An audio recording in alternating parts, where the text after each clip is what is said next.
Très bien, merci frère.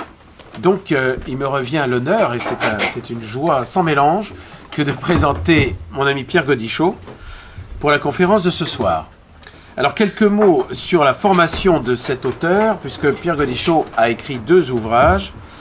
L'auteur de Formation économique, je lis la 4e de couverture du livre, hein, ce sera plus simple, a tenu divers postes au ministère de l'économie et des finances, notamment à la Direction générale de la concurrence et de la consommation, puis à la Direction générale du Trésor et de la politique économique, et enfin à la Direction générale de la compétitivité, de l'industrie et des services. C'est pour vous dire qu'il faudra lui pardonner beaucoup de choses. Bien, plus sérieusement, Pierre Gaudichaud donc, est un économiste, et la particularité de Pierre Gaudichaud, c'est comme ça que je l'ai rencontré, c'est qu'il a utilisé un test dont il va vous parler tout à l'heure. Et c'est un test fort important puisque, sous prétexte d'un jeu d'ailleurs à l'origine, ce test permet d'évaluer la qualité de nos élites, la qualité de tous, mais en particulier la qualité de nos élites. Et là, je dois dire qu'on peut avoir un certain nombre de surprises. On pourrait nous dire que ce test est un peu artificiel. Ce qui est très surprenant, c'est qu'effectivement, lorsqu'on suit les analyses de Pierre Gaudichaud, on est parfaitement renseigné sur la personnalité de nos élites. Et là, du coup, nous avons effectivement quelques surprises. Alors, Pierre Gaudichaud a, évidemment, ce test est un point de départ, ça n'est pas un aboutissement. Et Pierre Gaudichaud a donc organisé sa pensée à travers un programme qu'on peut qualifier de programme politique, qui s'intéresse évidemment à l'économie, mais qui s'intéresse à travers ce test à déterminer la compétence nécessaire pour les cadres et pour ce qu'on appelle l'élite de notre pays. Et là, pour le coup, les choses deviennent extrêmement sérieuses, extrêmement importantes. Et je le répète, à suivre les analyses de Pierre Gaudichaud, on est à peu près sûr de ne pas se tromper. Donc, je vais laisser la parole de Pierre, qui va donc nous donner, pendant un certain temps, des explications sur ce test. Et puis, comme ses ouvrages le démontrent, au-delà de ça, il y a naturellement les conséquences, en quelque sorte, de cette nécessaire compétence pour nos élites. Et à travers ça, un programme politique, un programme économique qui, lui, est très construit en 33 points, si je ne m'abuse. Oui. Je ne sais pas si on en parlera ce soir. Mais en tout cas, ce sont des éléments qui sont importants à avoir à l'esprit, précisément pour pouvoir juger de la situation politique de notre pays à l'heure actuelle. Je laisse la parole à Pierre Gaudichaud. Je te remercie, Didier.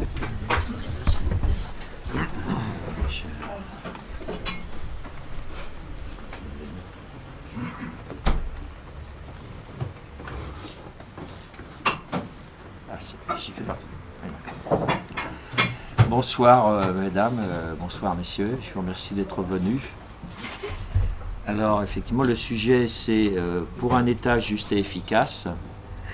Alors je ferai 2 parties. Alors une première partie donc c'est sur la compétence des hommes politiques nécessaires pour mettre en œuvre un État juste et efficace.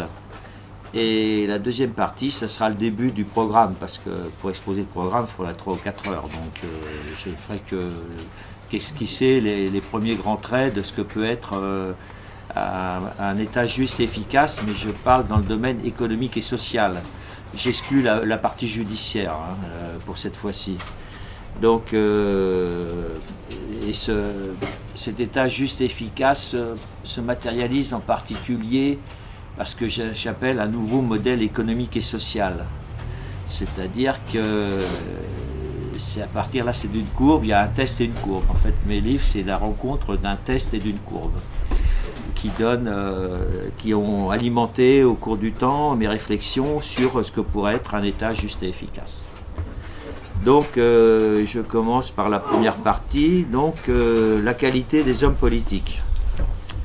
Alors pour avoir un État juste et efficace, c'est un peu comme en cuisine, il faut plusieurs ingrédients, comme je vous ai dit. Et le premier ingrédient, c'est d'avoir des hommes politiques qui sont à la fois compétents et justes.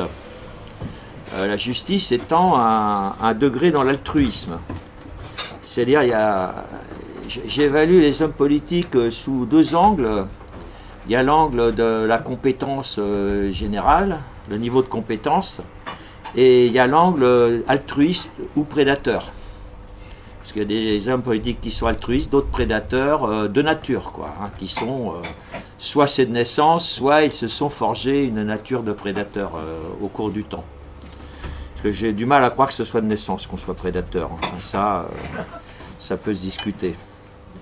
Alors, pour la compétence des hommes politiques, j'ai utilisé un test, effectivement, comme disait Didier Rochard, qui s'appelle le test Levino, L-E-W-I-N-O. Alors, Walter Levino est né en 1924. Il s'est engagé à... Il est d'origine juive, hein, avec des origines anglaises et polonaises. Il s'est engagé en 1941 à 17 ans dans les forces aériennes françaises libres. Il a été navigateur de bombardier pendant plus de 3 ans. Il a fait 65 missions de bombardement sur l'Allemagne et en Normandie.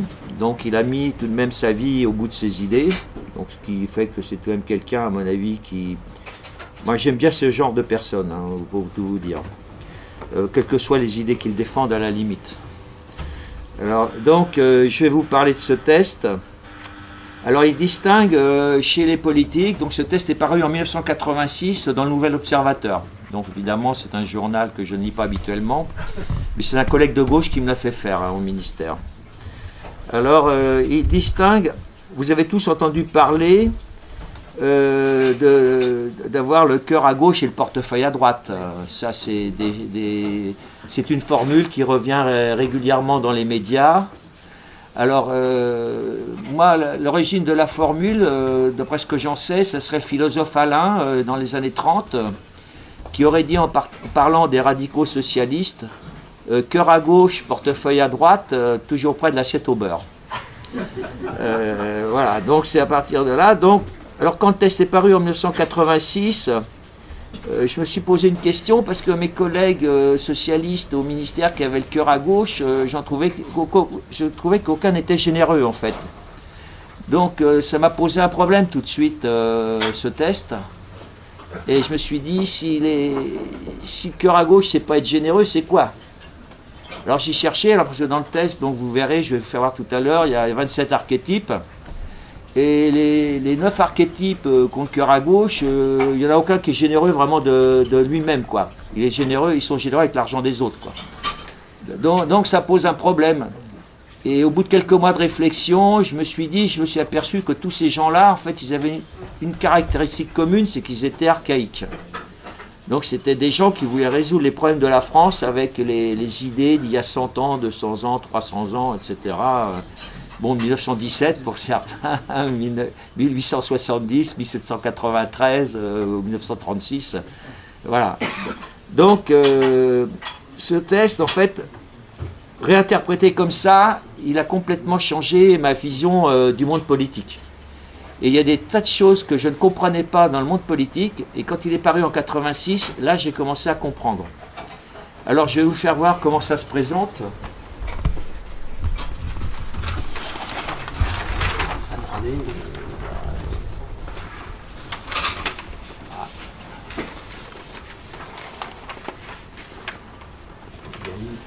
Voilà.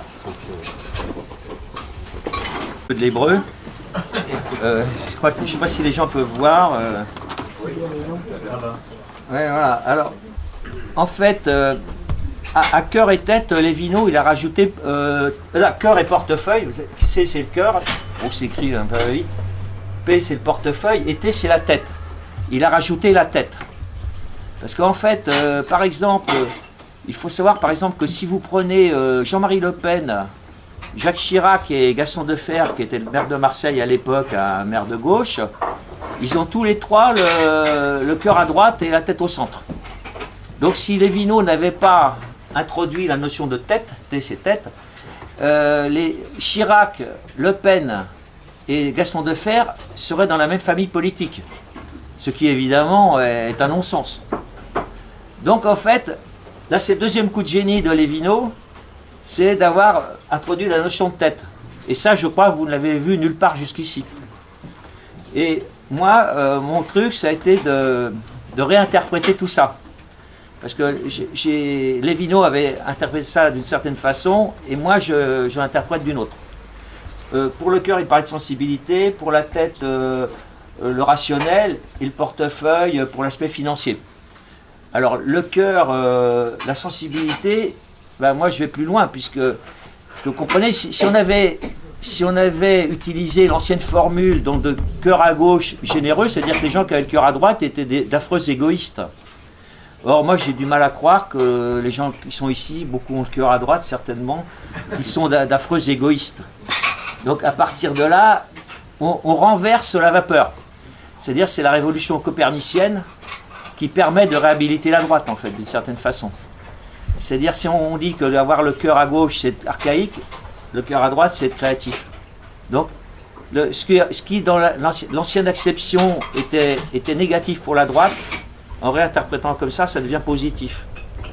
Et la droite, en étant créative, la créativité, pour moi, fait partie de la compétence.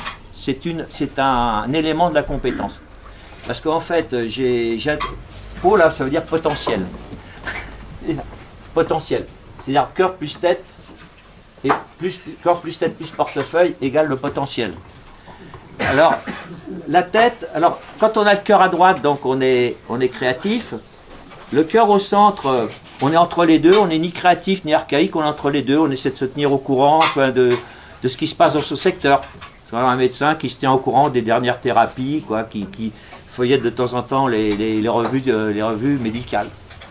Voilà. Alors, et donc là, le cœur à gauche, j'ai dit donc des archaïques.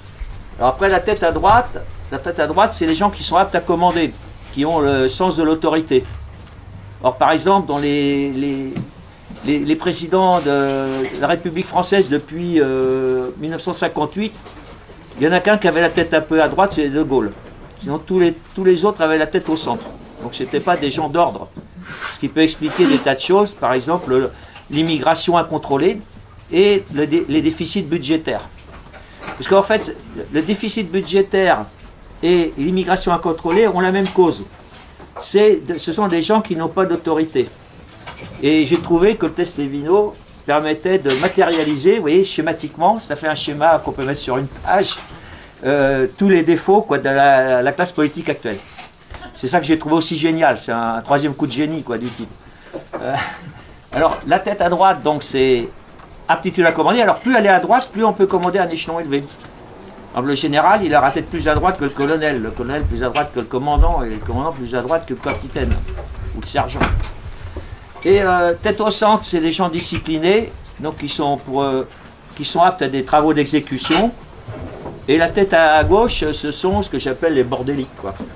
C'est-à-dire les gens à qui on ne peut pas faire confiance, quoi. Mais il y en a eu dans les ministres, hein, rassurez-vous. Comme vous allez le voir tout à l'heure. Alors, ensuite, le portefeuille à droite, donc c'est les gens qui effectivement veulent gagner de l'argent. Mais c'est pas forcément négatif, parce que ça peut être aussi qu'ils ont des capacités commerciales, financières, économiques, hein, macroéconomiques, etc. C'est pas forcément négatif d'avoir le portefeuille à droite, hein. Dans un premier temps, parce que vous allez voir après que tout de même, s'il y a des cas où ça peut être tout de même ça peut poser un problème. Alors le portefeuille au centre, c'est des gens qui cherchent à avoir un revenu normal, moyen, autour du revenu médian, hein, qui est le revenu moyen, quoi. Et puis le portefeuille à gauche, bon, c'est les gens qui visent un petit revenu alors qu'ils sont paniers percés. Dans certains cas, ce sont les paniers percés, quoi. Il y en a eu aussi dans les gouvernements. Alors après, donc, non, je vais continuer là. Donc là, là j'avais mis tous les gens qui avaient le cœur à droite, mais je suis passé assez vite parce que sinon ça prendrait beaucoup trop de temps. Et vous voyez par exemple les créatifs, là par exemple vous aviez Hersant, donc à l'époque était le patron du Figaro. Donc il représente, si vous voulez, qui est l'archétype de tous les chefs d'entreprise, cadres supérieurs, etc. de l'économie. Tous les gens à fort potentiel, quoi. Donc il représente un peu tous ces gens-là. Alors, donc il est à la fois créatif, capable de diriger et capable de gérer, quoi, de gérer, de comprendre la finance. Parce que la finance, il faut la comprendre tout de même, malgré tout. Et donc ça, c'est l'élite du pays. Mais alors, je vous le dis tout de suite, c'est sous une condition, c'est que cœur plus tête soit supérieur à portefeuille. C'est le signe, la supérieure. Parce que quand cœur plus tête, qui sont les composantes non financières, est inférieur à portefeuille, ce sont des prédateurs. Et quand c'est supérieur à portefeuille, ce sont des altruistes. C'est à ce niveau-là qu'intervient l'altruisme. Et non pas d'avoir le cœur à gauche. Donc je renouvelle complètement en fait, la vision de la vie politique française. Et je pense que c'est pour ça d'ailleurs que mes bouquins n'ont pas été acceptés à certains endroits. Hein. Parce que ça leur faisait un peu trop mal, quoi. Bon, ensuite, donc, vous aviez la catégorie juste à côté, Le Pen. Alors dans le test, Le Pen, c'est le deuxième à droite, après, juste après Hersant. Mais c'est pas le plus à droite. Quand les journalistes disent extrême droite, c'est pas vraiment, c'est un terme qui est utilisé, bon, depuis 1945, bon, ou même avant. Mais en fait, non, c'est pas les gens les plus à droite sur l'échiquier politique. Parce que les Le Penistes ont le portefeuille au centre. Et ça, c'est l'archétype des militaires en général. Cœur à droite, créativité, ou des directeurs de recherche au CNRS. Créativité, capacité à organiser, et qui ne demandent pas qui n'ont pas de visée financière en fait. Les Le Penistes, bon, moi j'ai constaté hein, en les fréquentant que en général, ce sont tous des gens altruistes en fait. Mais leur problème vient à un autre moment. Mais là, à ce niveau-là, il n'y a pas de problème. Etc. On pourrait continuer. Il y avait Perfit, donc à l'époque, elle était ministre de Giscard, donc elle, aussi le cœur à droite, la tête au centre, portefeuille à droite. Alors il y a un problème chez Perfit, c'est qu'il a la tête au centre. Donc un ministre qui a la tête au centre, alors ça s'est manifesté quand il était ministre de la Justice de Giscard. Perfit voulait renvoyer les immigrés chez eux. Mais au lieu de prendre un décret en disant, bon voilà, les immigrés qui sont mettons en France depuis, postérieurement en 1975 par exemple, sont renvoyés chez eux, il leur a donné de l'argent pour partir. Voilà. Et ben ça c'est typique de quelqu'un qui a le portefeuille à droite. C'est-à-dire il n'a pas usé de l'argument d'autorité, mais de l'argent, enfin financier. Ça, c'est typique des gens comme Perfit. Alors là-dedans, il y a Balladur, il y a Sarkozy et des gens comme ça. Et puis ces ministres, Guéant, Hortefeux et des gens comme ça, quoi, qui sont là. Quoi. Ensuite, vous avez Bijard. Alors Bijard, qui a le cœur à droite, la tête à droite, portefeuille à gauche. Alors là, c'est la catégorie des naïfs. Des tempérament et naïveté. Alors là, Bijard, bon, c'est le gars qui est le colonel qui va dépenser la moitié de sa paye à prendre un pot avec ses soldats, quoi. C'est le père du régiment, quoi, qui va le soir, après le baroud, dans les Aurès, il va faire un bon pot avec ses subordonnés, quoi, en allant même jusqu'au sergent éventuellement, quoi. Voilà. Après, vous avez Chirac, etc. Alors là, on arrive dans les gens, évidemment. Là, Chirac, vous avez Chirac, évidemment ça vous intéresse, Chirac, cœur à droite, tête au centre, portefeuille au centre. Alors déjà, c'est dans la compétence, dans le total, ça devient beaucoup plus bas. Par rapport à ceux d'avant, ceux-là, là, Chirac, je lui ai mis 14, alors que, bon, par exemple, Hersant pouvait être à 30 ou 40 dans le test. Parce que ça va de 40 à droite à 40 à gauche. Alors, les politiques, de toute façon, sont très loin des grands cadres du privé. Hein. Les PDG du CAC 40 ou des SB 120, dans le test Levino, ils sont à 35, 40, 45. Et les politiques, ça culmine à 19. Moi, je n'ai pas trouvé à plus de 19. Donc, ils sont très, très en dessous des grands cadres du privé et des grands patrons, quoi. Contrairement à ce que les gens pensent. Quand on dit Macron est au service des banques, mais c'est vraiment un petit larbin, quoi. Hein. Voilà. Ensuite, bon, les autres sont moins intéressants. S'il y a Léotard qui a tout de même été ministre de la Défense, qui a certes le cœur à droite et le portefeuille à droite, ça, les affaires de Fréjus l'ont démontré, mais il a la tête à gauche. C'est un bordélique, c'est-à-dire Balladur avait mis un bordélique ministre de la Défense. Et ça, le test existait déjà quand il était ministre. Effectivement, chaque fois que chaque fois que Léotard était en désaccord avec, avec Balladur, il envoyait un article au Monde, au journal Le Monde, pour se plaindre de Balladur. C'est-à-dire, au lieu de laver son linge sale en famille, il écrivait aux journaux de gauche pour dire, voilà, je ne suis pas d'accord avec Balladur. Balladur apprenait ça le lendemain matin en lisant son journal. Voilà, c'est comme ça que ça se passait. Voilà, alors après, il y a Defers, si, bon, c'est intérêt de faire, parce que là, c'est l'archétype des comiques. Defers est un comique, c'est vrai que la première fois que j'ai entendu à la télé, moi en 1962, j'avais 13 ans, je me suis dit, mais celui-là, c'est qui tout de même? Franchement, je trouvais, il arrivait à peine à articuler 2 mots. Je me suis dit, comment il a pu être ministre, ce gars-là? Il arrive à peine à bredouiller 2 mots devant une caméra. Je me suis dit, c'est pas possible. Et effectivement, bon, c'est un comique, quoi. Bah, au ministère, on en a eu un grand comique, c'était Charras. Vous savez que c'est bretelles. L'homme aux bretelles, bah, c'était catégorie de fer. C'était ça, qui faisait résonner ses bretelles là au bureau, quoi. Bon, alors là, ils sont dans, la note est très très basse hein, pour cela. Hein, je veux dire, c'est vraiment. La note. Oui. Après, oui. Alors Delors, oui, j'ai mis Delors aussi. Bah oui, Delors, oui. Alors Delors, Jacques Delors, donc qui est loué par tous les médias. Et ben, il a le cœur à droite, figurez-vous, parce que justement, c'est là que le test est intéressant aussi, parce qu'il y a des gens de gauche qui ont des composantes de droite, et il y a des gens de droite qui ont des composantes de gauche. Donc, si bien que les gens, ils se disent la gauche, la droite, ça n'a plus aucune importance, puisque il y a des gens de gauche qui ont des comportements de droite, et puis des gens de droite qui ont des comportements de gauche. Alors, comment s'y retrouver? Et grâce à Maître Lévineau, moi je m'y retrouve. Bon, alors je ne sais pas si vous arriverez à le maîtriser le test comme je le maîtrise, mais moi je les attends tous au tournant. Hein. Je pourrais presque tous écrire leur discours à tous, hein, pratiquement. Donc alors Delors, cœur à droite, tête à gauche, portefeuille à gauche. Alors Delors, c'est simple, donc créatif. Alors il trompe son monde parce que sur l'Europe, effectivement, il avait des idées. Tête à gauche, donc bordélique, et portefeuille à gauche, donc panier percé. Alors, oui, il avait des idées. Oui, c'est ça qui trompe son monde. S'il les avait, c'était ses idées à lui. Et c'est ça qui trompe son monde, en fait.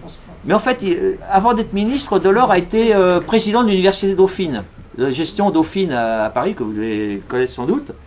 Et il a laissé un trou phénoménal quand il est reparti. Bah, ça correspond bien au test Lévineau. Tête à gauche, portefeuille à gauche, bordélique et panier percé. Ça avance pas. Alors là, j'ai mis tous ceux qui avaient la tête à droite, donc ils sont intéressants pour la droite, parce que il y a 9 archétypes qui sont des gens d'ordre. Alors il y a toujours Hersan, Le Pen. Alors il faut rajouter Poniatowski, qui a été ministre de l'Intérieur de Giscard. Alors c'est vrai que quand Poniatowski a été ministre de Giscard, ça bardait plutôt. Hein.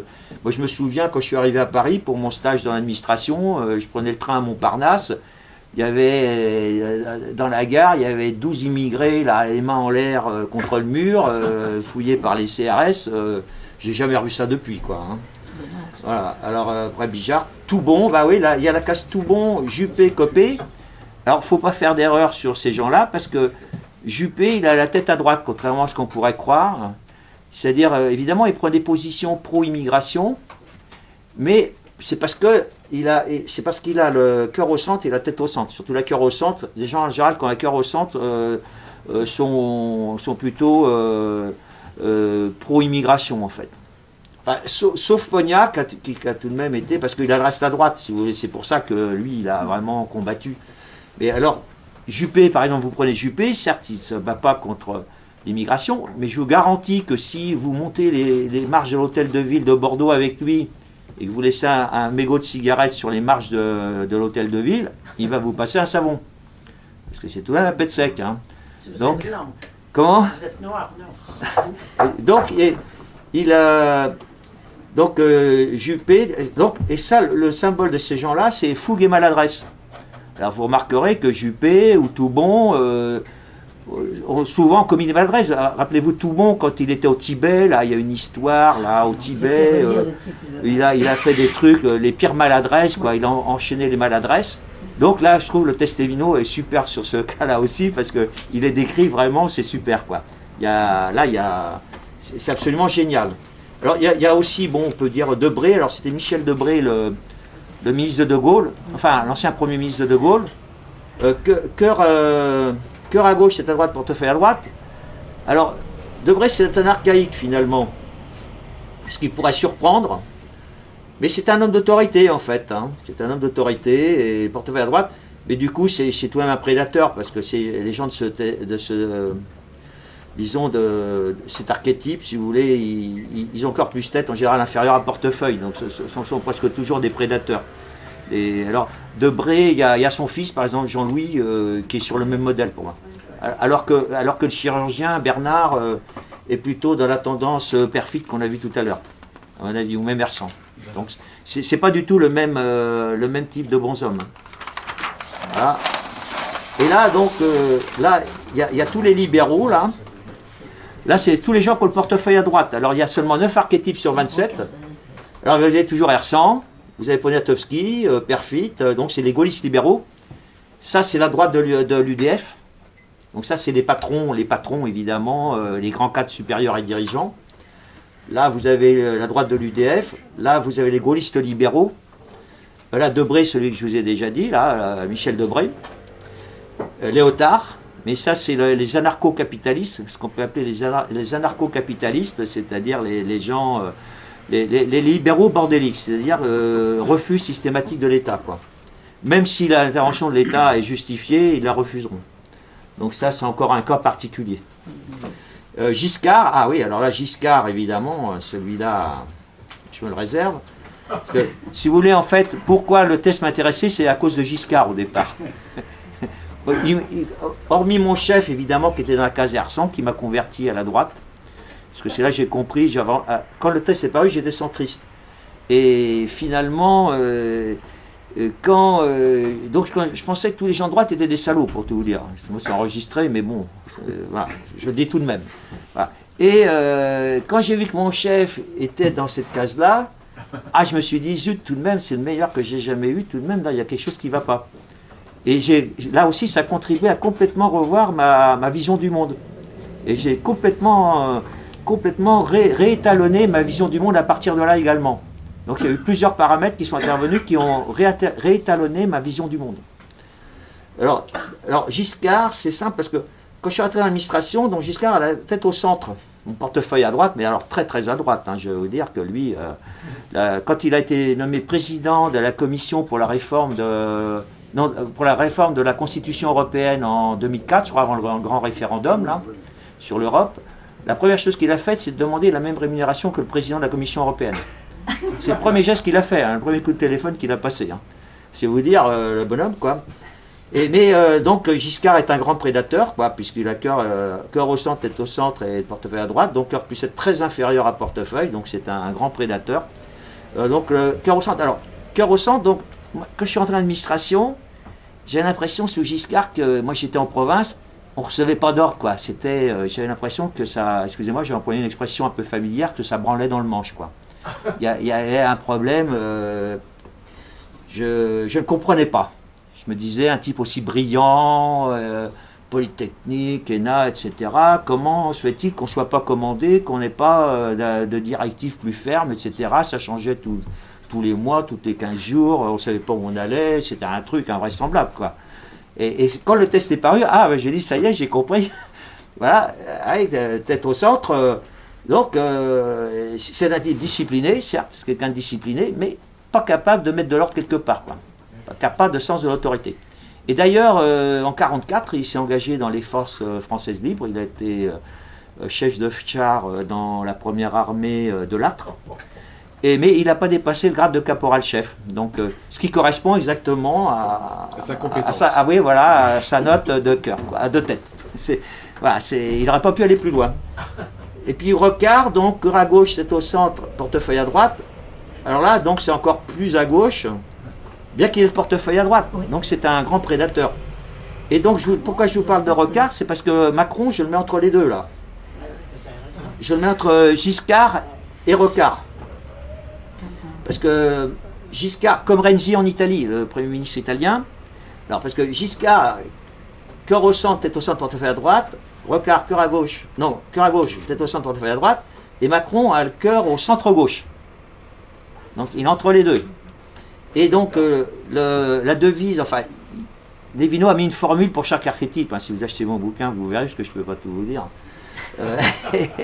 Alors pour Giscard, c'est fatuité et désarroi. Fatuité, ah oui. Et pour Rocard, c'est espoir et déception.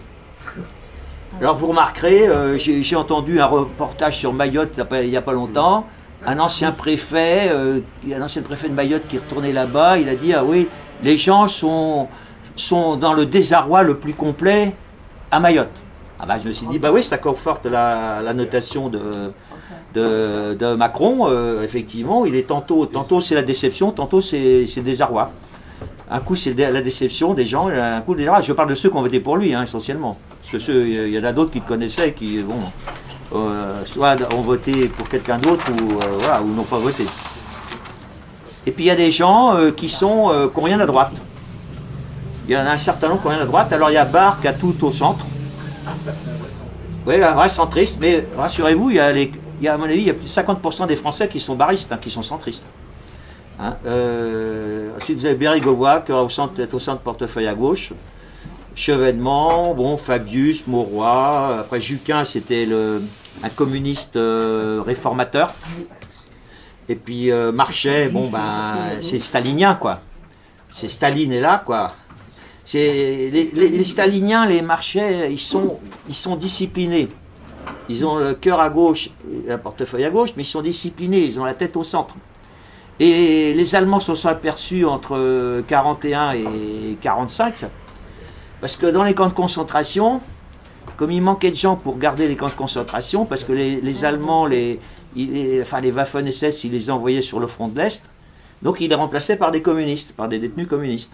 Ils fonctionnaient pratiquement qu'avec des communistes, parce qu'ils savaient que c'était des gens disciplinés, qui allaient obéir aux ordres.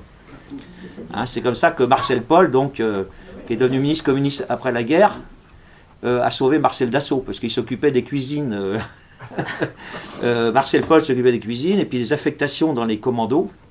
Parce que j'étais moniteur, moi, en fac à Rennes, donc en 72, 73, quand j'étais en DES. Et le responsable de la doc était un ancien déporté de Buchenwald. Et il m'a expliqué, quand on est sorti de Buchenwald, moi et mon père, on pesait 38 kilos. Hein, et Marcel Paul, il était gras comme un cochon. Je emploie exactement ces termes. Marcel Paul était gras comme un cochon. Voilà, et ça a été confirmé par d'autres récits que j'ai eus par ailleurs. Et Didier, tu connais la question aussi. Voilà, donc voilà en gros le test Lévineau. Alors, ça c'est la... Et avec mon interprétation. Donc vous voyez, pour être à l'efficacité, ah oui, alors après on va mettre les notes, voilà. Voilà. Alors, ça commence là. Alors là, je me suis amusé. Alors, donc, comme je vous ai dit, on peut attribuer une note de cœur, une note de tête, une note de portefeuille. Et je me suis amusé au fil du temps à étalonner les notes. Alors, les notes concernent les 7-8% de la population, hein, les plus performants. Hein. Je ne me suis pas intéressé aux notes en dessous, quoi. C'est les notes des gens qui commencent à apparaître dans le Gotha, quoi. Enfin, dans le bottin, si vous voulez, des gens un peu compétents, quoi. Et là, j'ai mis première note, donc c'est... alors j'ai mis à 11, alors faut déjà, j'ai à côté adossé un QI de 121, donc déjà c'est les 8% les plus intelligents, hein, déjà. Et là, donc, j'avais mis Obama. Obama, c'est un giscardien au petit pied, quoi, en fait. Là, je ne l'ai pas mis là, mais bon, voilà, Wauquiez doit être à peu près dans ces eaux-là aussi. Le patron de LR, quoi. Donc, j'ai mis à l'aise. À l'aise. Ensuite, à 12, j'ai mis c'est lire, écrire, compter. C'est-à-dire, une fois j'étais à un marché public de l'armée, j'ai un capitaine à côté de moi, il m'a montré ces 3 barrettes, lire, écrire, compter. Voilà, c'était exactement ça. Mais attention, lire, c'est lire entre les lignes. Hein. C'est pas annonner, lire un texte, annonner. Non, c'est lire entre les lignes. C'est-à-dire, dans l'administration, on apprend à lire entre les lignes. ce que je disais la dernière fois à la présentation devant l'ALS, quand on reçoit des directives dans l'administration, des circulaires, etc., il faut savoir lire entre les lignes. Parce que ce qui est écrit par l'énarque de service n'est pas forcément compréhensible par le commun des mortels. Donc il y a un chef qui a au moins 12 de potentiel dans le Lévino, qui est là pour traduire, remâcher ça pour les subordonnés, pour qu'ils comprennent qui doit vraiment aller contrôler, vous voyez, ou, etc. Puis comment ils doivent les contrôler, etc. Ça n'apparaît pas forcément dans les propos de l'énarque de service. Donc il faut vraiment, là, déjà on arrive dans les 7% les plus intelligents. Là. Après, dans 13, j'ai mis c'est parler. Alors c'est très intéressant parce que tous les leaders de l'UMP, donc maintenant c'est devenu LR, sont presque tous agglutinés à 13 là. Vous prenez Fillon, Copé, Juppé, NKM, Villepin, Barouin, etc. Je les mets tous à 13 là. Ils sont tous là quoi. Et puis il y en a d'autres quoi. Le député moyen de l'UMP il est là, il est à 13. Après, j'ai mis 14, j'ai mis ponctuel. Je sais pas pourquoi l'idée m'est venue, parce que je trouvais qu'ils étaient un peu mieux. J'ai mis Chirac à 14. Après, 15, alors... Oui, je suis indulgent pour Chirac, bon, c'est peut-être sa grande taille, je sais pas. Bon, ensuite, 15, alors, travail de lui-même. Alors, en dessous de 15, c'est des gens qui sont dans la réaction. Alors, j'invente une nouvelle définition de l'action et de la réaction. C'est là, ceux qui sont dans la réaction, c'est vraiment pas des avions à réaction, puisque c'est des gens qui réagissent aux événements. C'est-à-dire que ce ne sont pas les gens qui créent les événements, ce sont les gens qui réagissent à l'événement. C'est-à-dire qu'ils sont toujours en retard d'un cran, d'un temps sur l'événement. C'est embêtant tout de même dans certains cas. Quand on est chef de l'État, quand on est Premier ministre, Président de la République, ministre de la Défense, ou etc., c'est grave, quoi. Ça peut devenir très grave même. Ça peut devenir très grave. En cas de guerre, c'est désastreux, quoi. C'est vraiment désastreux. C'est terrible, quoi. Moi, je le dis, j'ai un peu des trémolos dans la voix, parce que quand on connaît la Deuxième Guerre mondiale, bon. Alors, 15, là, j'avais mis Sarkozy. Alors, Sarkozy, travail de lui-même. Remarquez que quand Sarkozy a été président de la République, il bougeait tout le temps. Sarkozy par-ci, Sarkozy par-là, et là, voilà. Donc ça, et d'ailleurs, je suis à l'origine, je crois, de l'expression pour Sarkozy. Quand je connaissais le délégué UMP du ministère, j'avais dit le lapin du Racel. Vous savez, qui tape sur son tambour, qui dure plus longtemps que les autres. Voilà, c'est lapin du Racel, quoi. Mais travaille de lui-même, mais n'est pas efficace. Alors le problème, c'est qu'il n'est pas efficace. Il n'est encore pas dans l'efficacité. C'est pour ça qu'il a fait 900 textes de loi. Pendant 5 ans, il a fait tout de même 900 textes de loi. Mais si vous vous rappelez un texte qu'il a fait, enfin, à part le travailler plus pour gagner plus, si vous vous rappelez les 899 autres, vous me faites signe. Hein. Moi, je ne sais pas trop ce qu'il a fait. Mais il a bossé, quoi. Hein. Ça, c'est sûr qu'il a travaillé, quoi. Alors à 16, ensuite, j'ai mis efficace. Alors là, on rentre dans les gens un peu plus sérieux. Alors là, j'avais mis Hortefeux, tout de même, le ministre de l'Intérieur de... Même Giscard, mais Giscard efficace, mais au niveau financier uniquement, hein, pas pour le reste. Hein. Enfin, etc. Guéant, etc., des gens comme ça. À 17, j'ai mis Briand efficace. Alors là, on trouve Le Pen, De Gaulle, j'avais mis des gens comme ça, Estrosi. Mais alors, Le Pen et De Gaulle n'ont pas du tout le même... la même configuration. De Gaulle est surtout un homme de créativité, visionnaire. J'y mets le cœur très très à droite, qui voyait tout de même loin, même si on n'est pas d'accord avec lui hein, sur ce qu'il a fait par ailleurs. Mais on ne peut pas lui enlever ce qu'il avait, c'est-à-dire une vision. Alors par contre, la tête, je lui mets que 4 de tête, donc c'est vraiment le sergent, quoi, le général sergent. Et le portefeuille à 3, donc qui ne comprenait rien à l'économie. Mais ça, je m'en suis aperçu très vite. Même avant de faire d'économie, je me suis aperçu, avant de faire une maîtrise de sciences économiques, qu'il était pas bon en économie. Alors donc, bon, peut-être que j'avais un 6e sens. Alors ensuite, à partir de là, on arrive dans les gens dans l'initiative. Mais là, on n'est plus dans les 3%, les 3% les plus dynamiques de la population. Là, alors là, j'ai mis Balladur tout de même. Et après 19, peut-être Marine Le Pen aussi, là. Oh. Ouais, mais bon, j'avais mis à 19, j'ai rétrogradé à 18, hein, parce que là, je trouve que, bon, je vais peut-être regarder plus par la suite. Mais je prends mon temps, je ne veux pas non plus, je ne veux pas assassiner les gens. Hein, ça peut se discuter, hein, c'est un repère, quoi. Mais bon, je pense qu'elle a pris des positions récemment qui n'étaient pas dignes d'avoir la note 19. Alors à 19, là, c'est les meilleures notes que je mets. Alors je mets là-dedans Thierry Mariani et Robert Ménard. Ah oui, ça c'est oui. Robert Ménard, qui est pas mal, mais qui lui, je lui mets surtout le cœur et le portefeuille à droite. Et la tête, je lui mets à 5, donc c'est relativement à droite. Mais parce que Ménard, il a un défaut, c'est que quand il est interrogé, par exemple, il dit oui, à Béziers, il y a des classes où il y a 80% de musulmans, ou 90% de musulmans.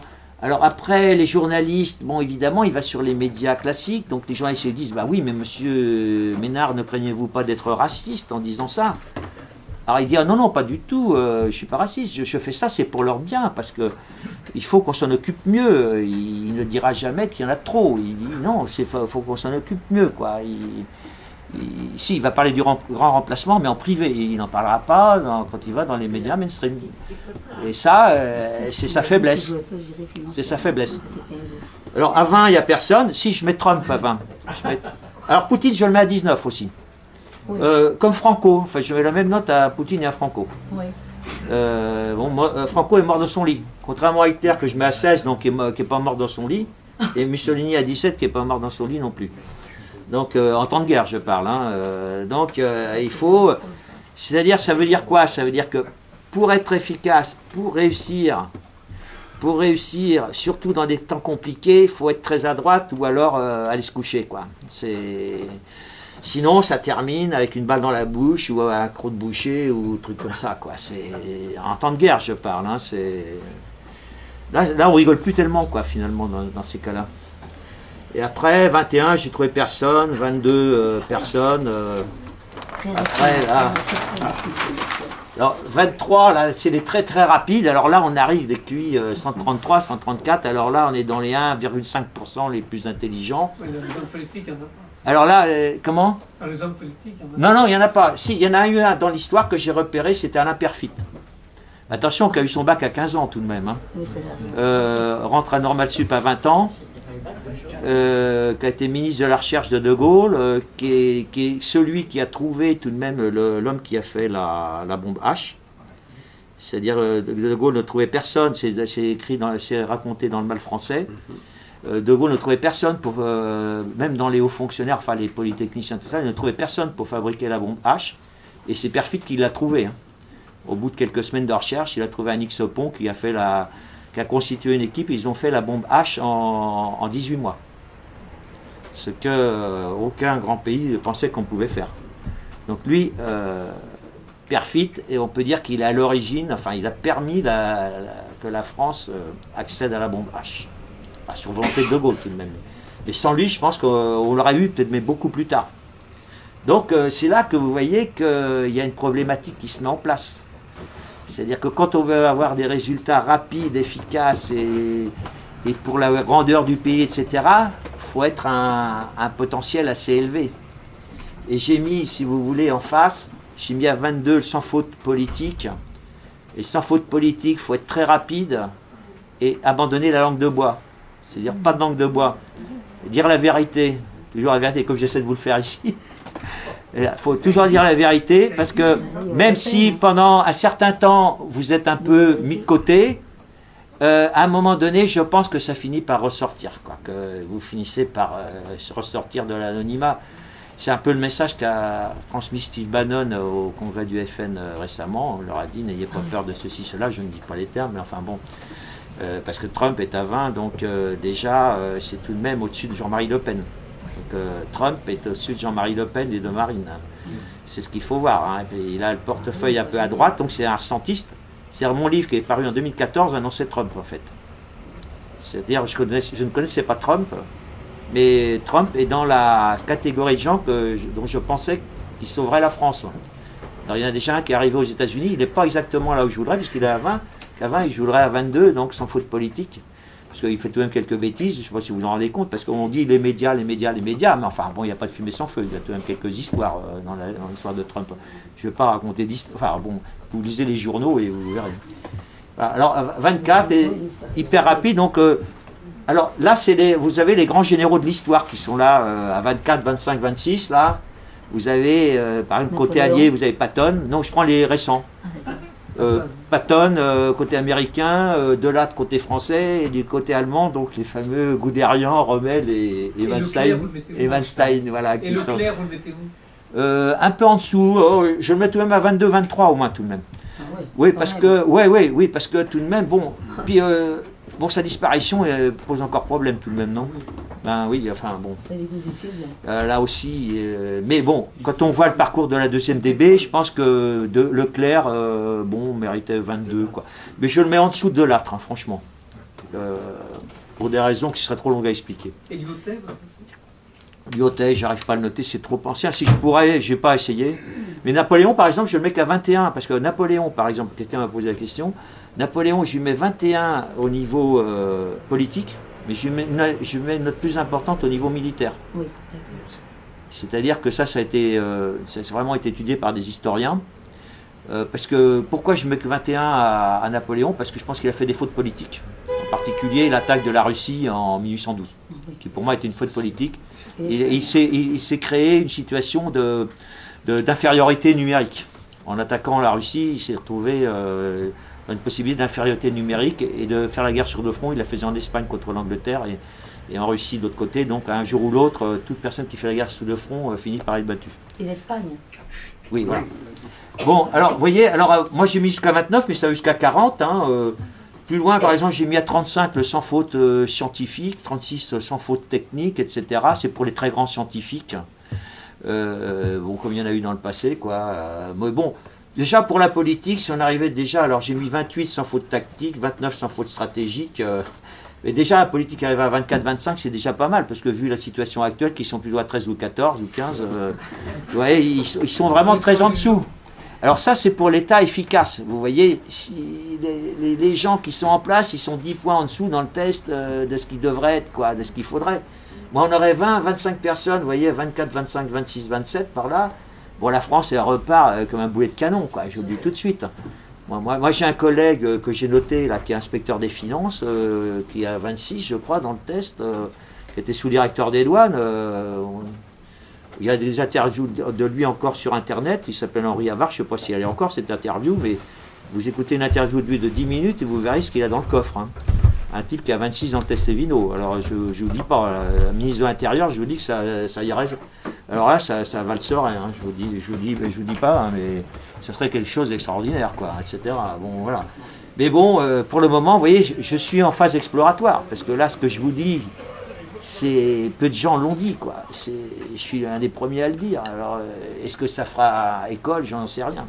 Donc ça, c'est la partie efficace, donc telle que je la conçois par le test Sévino. Alors ensuite, donc là, non, on va laisser oui, tout de même. Oui, alors après.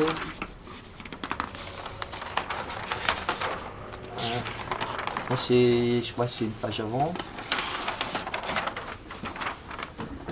Ça doit être quelque part. Ouais, voilà. Alors après, ça c'est en transversal. Alors là, c'est les niveaux, donc je vous ai donné le niveau de notes, enfin, vous voyez, de compétences qu'il faudrait pour faire repartir la France, quoi, vraiment sur les chapeaux de roue, quoi.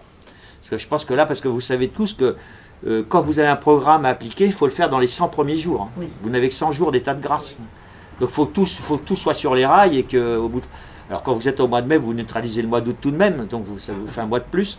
Mais là, Macron, il va avoir les pires difficultés pour faire ce qu'il veut faire. Hein. Là, il est déjà depuis plus d'un an.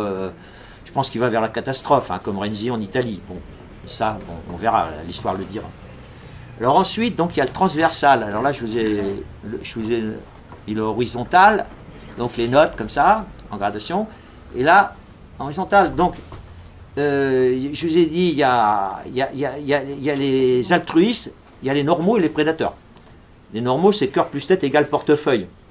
Bon, c'est le type qui gage ses finances, ses revenus financiers sur sa compétence de créativité et d'organisation. Parce que la créativité, il y a plusieurs sortes de créativité. D'ailleurs, les experts parlent parfois de créativité de rupture. Mais il n'y a pas que donc s'ils parlent de créativité de rupture, c'est qu'il y a une autre sorte de créativité qui est la créativité normale.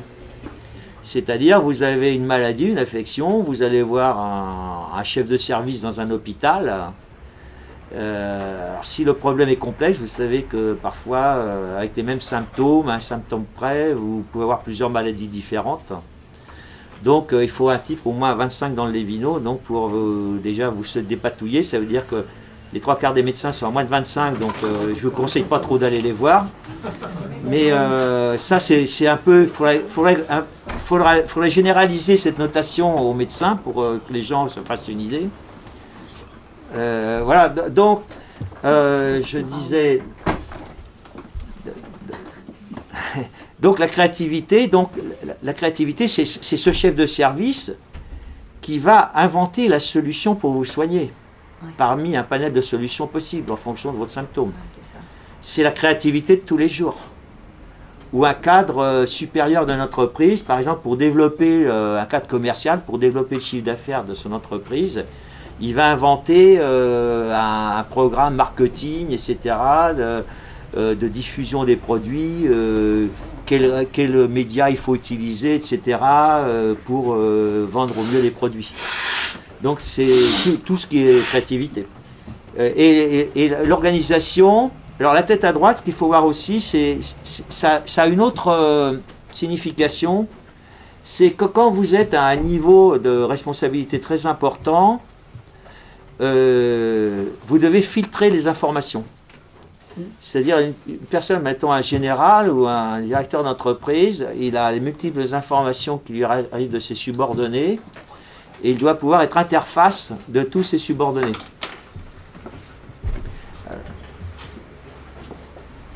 Donc, ça, mais c'est une composante non financière. C'est-à-dire que il le fait... Voilà, il le fait, donc... il peut, s'il a le portefeuille au centre, il va le faire gratuitement, quoi, hein. La composante financière, c'est vraiment le portefeuille. Alors, pour arriver à la justice, si vous voulez, alors il y a plusieurs sortes de justice. Alors je vais vous parler de justice. Alors il y a trois notions de justice que je connais, mais il y en a peut-être d'autres. Il y a la justice, parce que c'est là on sort de la compétence, on arrive dans l'efficacité, on arrive dans la justice. Vous avez la justice distributive, la justice commutative et la justice redistributive. Alors, la justice commutative, c'est la justice dans l'échange des marchandises et des biens et services. C'est-à-dire elle est assurée en général par le marché. C'est-à-dire, on suppose que quand vous achetez quelque chose à un prix indiqué, c'est que vous êtes d'accord avec le prix. Donc, on considère que la justice commutative est remplie. Ensuite, vous avez la justice distributive. Ça concerne les salaires dans les entreprises. C'est-à-dire la justice distributive est considérée comme remplie quand le patron et l'ouvrier, l'employé, sont d'accord sur les termes du contrat de salaire financier et les conditions de travail. Et il y a une justice redistributive qui est plus compliquée. C'est une notion intermédiaire entre... Alors pour moi, la justice distributive et redistributive, c'est pas la justice chrétienne. C'est une autre justice, c'est une justice laïque en quelque sorte. C'est une justice profane, disons profane. C'est-à-dire, pour moi, dans les vertus cardinales, c'est la tempérance. C'est-à-dire le marché contraint le commerçant à être tempérant. C'est-à-dire par la concurrence, quelqu'un qui voudrait vous vendre un produit à 100, mais que le vrai prix est plutôt 90, s'il a un concurrent qui s'installe à côté qui vend à 90, s'il veut vendre, il est obligé de suivre. Donc c'est en cela que le marché, tout de même pour un chrétien, est acceptable, parce qu'il conduit à la tempérance des acteurs du marché. Et, par contre, la justice redistributive, c'est plus compliqué. Pour moi, c'est une notion intermédiaire entre ces deux justices-là, commutative et distributive, qui sont égales à la tempérance. c'est une notion qui est entre donc, la tempérance et la charité. Parce que dans la gradation des vertus, alors là, j'ai dû oublier de la mettre, mais c'est. Bon, je crois que j'ai oublié. Donc vous avez les 4 vertus cardinales, vous avez la tempérance. Non, je ne crois pas qu'elle y est. Oui, voilà, oui, c'est là, voilà. Oui. Alors, je n'ai pas mis les premières, oui, voilà, vous avez le courage, c'est ça, voilà, tempérance. Après, vous avez le discernement. Alors, le discernement, alors je considère, alors j'ai fait un rapprochement entre les vertus chrétiennes, enfin, cardinales, les vertus cardinales peuvent être. C'est-à-dire un agnostique peut avoir les vertus cardinales. C'est-à-dire, c'est Dieu qui lui donne, il le sait. Ok, mais s'il obéit, du point de vue chrétien, il n'est pas dans le discernement. C'est-à-dire, il fait une chose que la morale réprouve. Alors, il peut être tempérant, c'est-à-dire ne pas voler les bijoux des gens qui sont exécutés. Mais le fait d'obéir, en principe, ça lui vaut l'enfer. En principe, s'il n'a pas le discernement, il se retrouve du mauvais côté de la barrière à la sortie. Ça, c'est pratiquement sûr. Sauf s'il se repent avant sa mort. Mais sinon, tous les gars qui ont fait ça, en principe, ou dans les camps soviétiques aussi, normalement, c'est... voilà. Après, discernement, si vous voulez, c'est la parabole des vierges folles et des vierges sages. Les vierges sages, c'est celles qu'on prévu pour la suite. Alors après, vous avez le courage. Alors, c'est pas tout d'avoir le discernement, il faut avoir le courage. Alors, c'est l'équivalent de la force dans les vertus cardinales. Force, courage, c'est un peu la même chose. Le courage est donné par la force, parce que la force, c'est une force, certes, enfin, dans ce sens-là, de la vertu de la force, ça peut être une force physique, mais c'est surtout une force morale, en fait, et même intellectuelle. Donc voilà, alors là, déjà, il faut avoir le courage d'appliquer le discernement. Enfin, quand on a discerné le bien du mal, il faut avoir le courage de l'appliquer. Déjà, sinon, on peut se faire appeler Léon là-haut. Ensuite, un cran au-dessus, donc vous avez la justice dont j'ai parlé, la justice redistributive. Alors là, donc, c'est une justice, en fait, qui a pour objectif de faire en sorte que les gens les plus fragiles de la société, c'est-à-dire les handicapés, les plus faibles, sauf que les tout petits cuits, ou les handicapés, que ce soit les débiles, débiles légers, etc., qu'on aide par les CAT, les handicapés de naissance, mais aussi les handicapés à la suite d'accidents, etc. Donc, si on s'en tenait à une politique seulement d'intérêt général, je vais vous faire une courbe à la fin, là, qui vous expliquera tout ça, certains pourraient mourir au bord de la route. Aux États-Unis, où il y a des cas comme ça, où c'était plus libéral qu'ici, il y a des gens qui sont morts de faute de soins, parce qu'il n'y avait pas ce dispositif donc de justice redistributive. Ça, c'est important, c'est-à-dire, la thèse de mes 2 livres, c'est je ne poursuis que la justice redistributive. Moi, je m'arrête là au niveau du rôle de l'État. C'est-à-dire la justice redistributive, ce qui est déjà pas mal, parce que ça demande tout de même d'avoir de la tempérance, du discernement, du courage pour arriver à la justice. Cette justice redistributive qui permet aux plus faibles de survivre. Alors ensuite, vous avez les vertus théologales, la foi, l'espérance et la charité. Alors là, il faut avoir cœur peut-être beaucoup plus supérieur à portefeuille.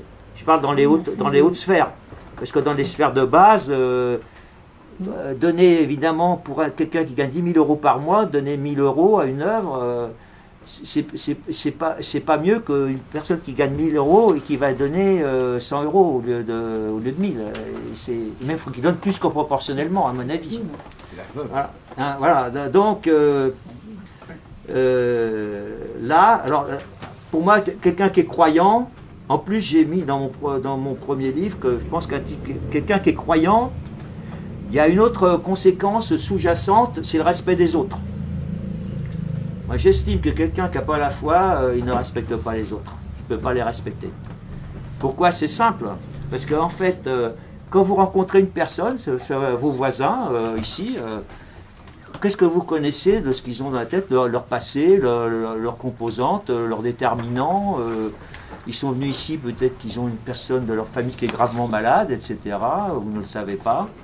Et seul Dieu peut vous donner, par la foi, vous donner le comportement qui va vous permettre de les respecter. Je pense que l'homme n'est pas capable de respecter les autres de lui-même. C'est ma position, c'est ma position. Il ne peut le faire que par le Christ. Moi, c'est ma position. Hein.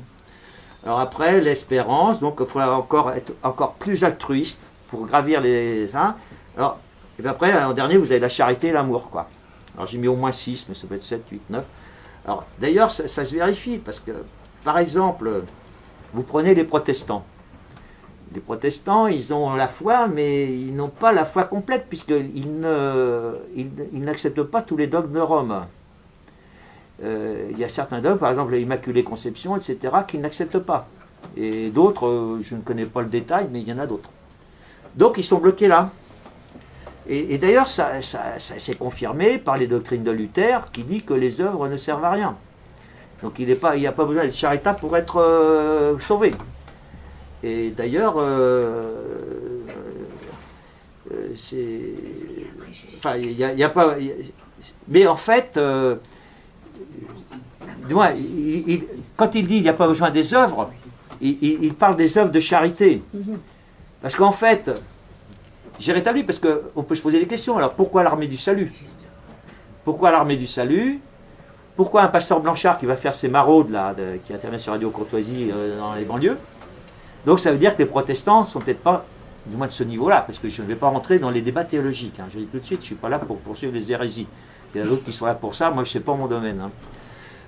Donc les protestants, qui sont tout de même là, ils ont tout de même toutes ces qualités-là. Donc ils sont déjà dans l'échelle de l'altruisme. Les protestants ont un certain altruisme qui se matérialise donc dans leur comportement, hein, parce que je pense qu'il y a des protestants qui donnent aux plus pauvres, etc. Mais le catholique, il va plus loin.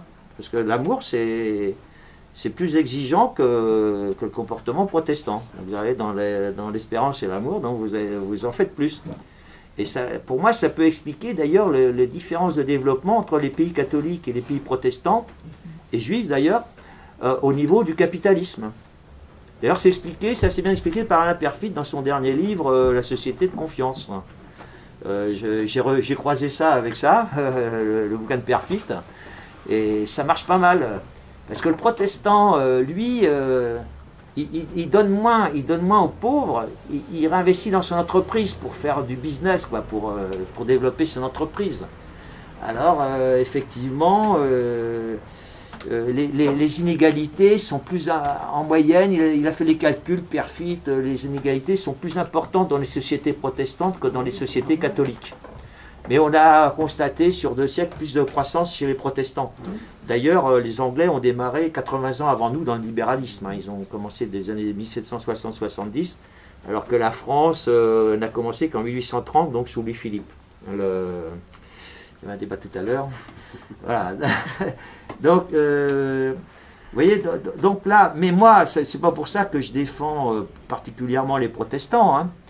Mais je pense qu'au niveau de l'État, je préfère qu'on arrête là, enfin, à ce niveau-là, parce que je pense que la charité est une question personnelle. C'est-à-dire que l'État, parce que si vous voulez, la charité publique, cette charité publique a été introduite dans le fonctionnement de l'État français à la fin du 19e siècle, en particulier par un, donc ça c'est ce qu'à l'origine on nous dit, par un certain Léon Bourgeois. Donc Léon Bourgeois qui veut faire à supprimer à exclure les congrégations de France, à chasser les congrégations de France dans les années 1890, 1900, etc. et au-delà, pour les remplacer par des hôpitaux publics. Et le problème, c'est que quand vous remplacez la charité privée, parce que il y avait des sœurs qui passaient des heures et des heures de leur jour et leur nuit à s'occuper des malades, à les veiller, en particulier les mourants, gratos. Là, vous les remplacez par des fonctionnaires payés, bon, et surtout socialistes, tout ça, qui regardent leur montre avant de partir. C'est plus du tout la même ambiance. C'est plus du tout la même ambiance.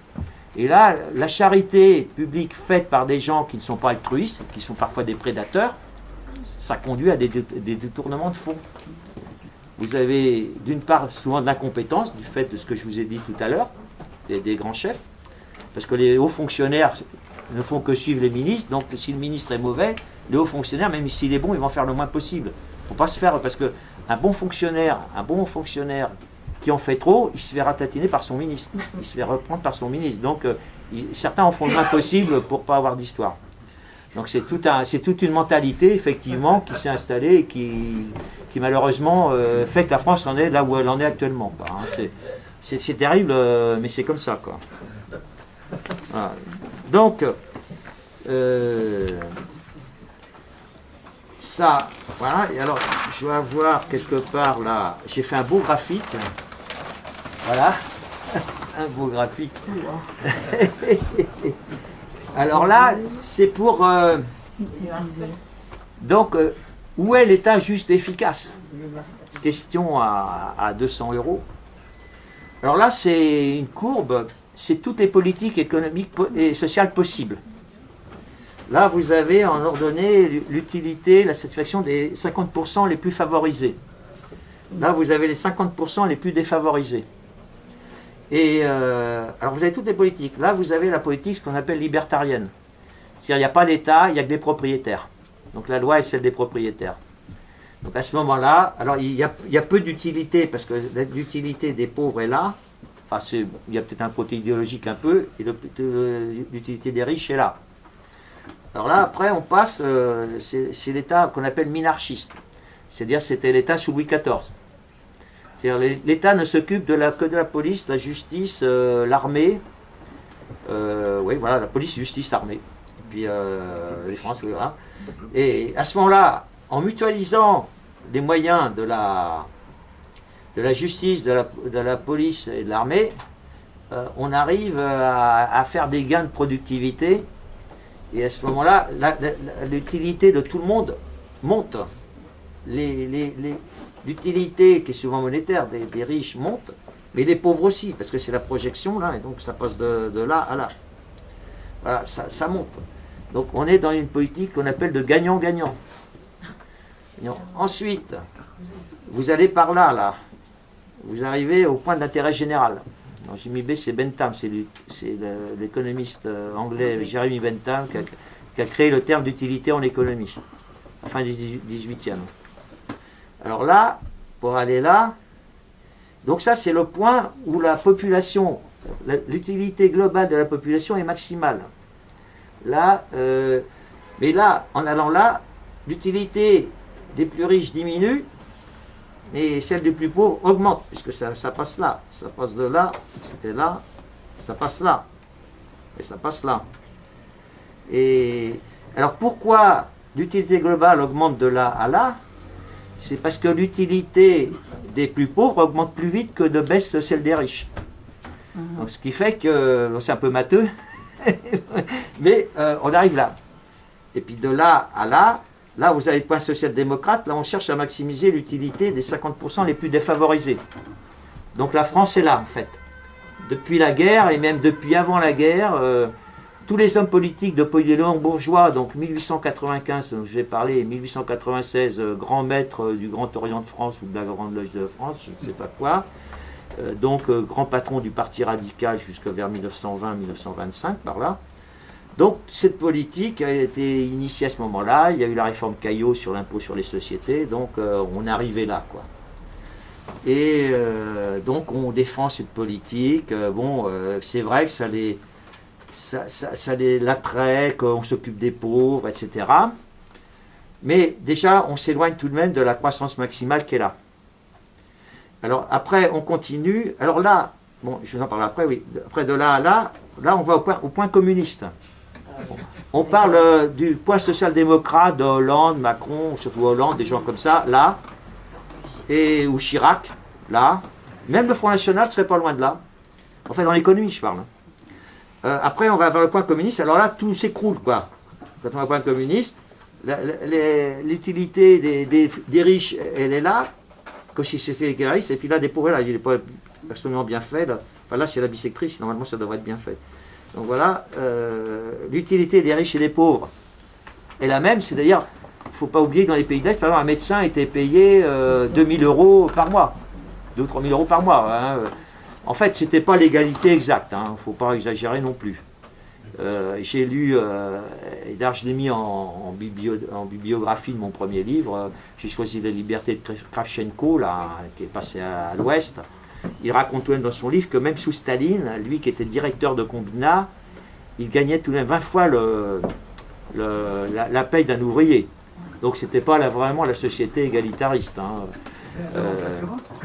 Oui, et en plus la maison de fonction, la voiture de fonction, le chauffeur de fonction, la femme de ménage, etc.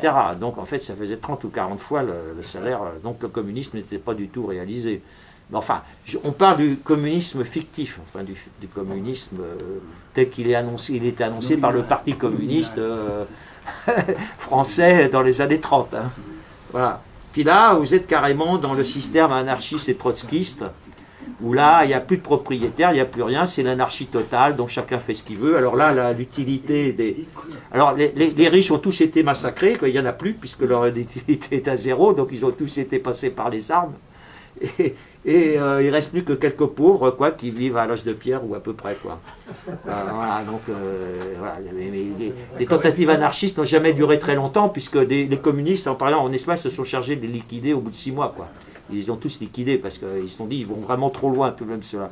Donc, leur meilleur ennemi, c'est ceux d'à côté, quoi. Voilà. Donc, alors, où situer la justice chrétienne dans tout ça, donc la justice redistributive? Alors moi, je l'ai mis entre l'intérêt général et la social-démocratie. Parce que je pense que la social-démocratie n'accorde pas assez d'importance au travail et à l'investissement. Et que quand on est à ce point-là, le point R.C. Rawls, c'est un philosophe américain, philosophe économiste américain, donc qui est un théoricien de ça aussi. Quand on est là, il y a tout de même un trop grand handicap du travail et du capital, de l'investissement. Et je pense que même un chef d'État chrétien, Premier ministre chrétien, ministre des Finances chrétien, se doit donc de rétablir le dynamisme, l'envie d'entreprendre dans un pays, quoi. Il doit, les ressentistes là, dont je vous ai parlé tout à l'heure, ne doivent pas être, du moins quand ils sont altruistes ou normaux, ne doivent pas être entravés par la politique de l'État. L'État doit, donc doit veiller à ce que le dynamisme inhérent, surtout aux élites, doivent se déployer au maximum.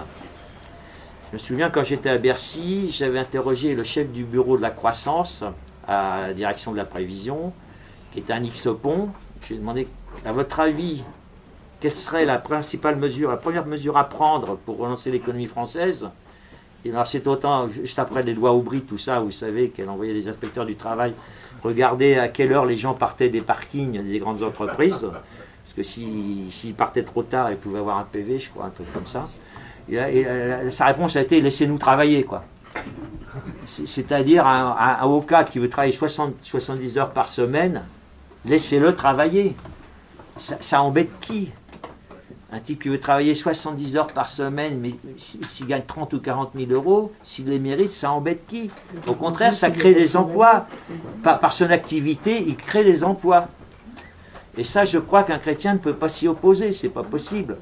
Sinon, le gars, si vous l'empêchez de s'exprimer, il va peut-être se détourner vers des activités beaucoup moins reluisantes. Je ne dis pas quoi. Hein, bon.